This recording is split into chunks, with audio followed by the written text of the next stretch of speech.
സഹോദരിയെ മർദ്ദിച്ച യൂട്യൂബ് വ്ളോഗർക്കെതിരെ കഴിഞ്ഞ ദിവസം പോലീസ് കേസെടുത്തിരുന്നു. മണ്ണഞ്ചേരി സ്വദേശിയായ ഗ്രീൻ ഹൌസ് രോഹിത്തിനെതിരെയാണ് ആലപ്പുഴ വനിതാ പോലീസ് കേസെടുത്തിരിക്കുന്നത്.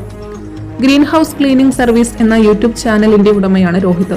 കൃഷ്ണേഷ് എന്നറിയപ്പെടുന്ന ഇയാൾ സഹോദരിയായ റോഷ്നിക്ക് അച്ഛൻ നൽകിയ സ്വർണ്ണാഭരണങ്ങൾ വിൽക്കാൻ ശ്രമിച്ചത് തടഞ്ഞതിലുള്ള വൈരാഗ്യമാണ് മർദ്ദനത്തിന് കാരണമായതെന്നാണ് പരാതിയിൽ പറയുന്നത്. കേസെടുത്തതിന് പിന്നാലെ പുതിയ വീഡിയോയുമായി എത്തിയിരിക്കുകയാണ് രോഹിത്.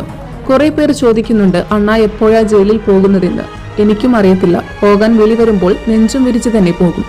ആണുങ്ങൾക്കുള്ളതാണ് ജയിലെന്നൊക്കെ പറഞ്ഞുകൊണ്ട് അങ്ങോട്ട് പോകാം. 2 ദിവസം തുടർച്ചയായി വനിതാ സെല്ലിൽ പോയിട്ടുണ്ടായിരുന്നു. അവർ അവിടെ വെച്ച് 2 കൂട്ടരോടും കാര്യങ്ങളൊക്കെ ചോദിച്ച് സംസാരിച്ചു. 2 കൂട്ടർക്കും പരിഹരിക്കാൻ ഉദ്ദേശമില്ലാത്തതുകൊണ്ട് അവർക്ക് ഇത് കേസാക്കണമെന്ന ഉദ്ദേശമുള്ളതുകൊണ്ട് കേസാക്കി തന്നെ പോകാനേ പറ്റുള്ളൂ. മലയാളിയുടെ ഭക്ഷണ താല്പര്യങ്ങൾക്ക് ഇനി പുതിയ സ്വാദ്. അൽദാൻ ലെബനീസ്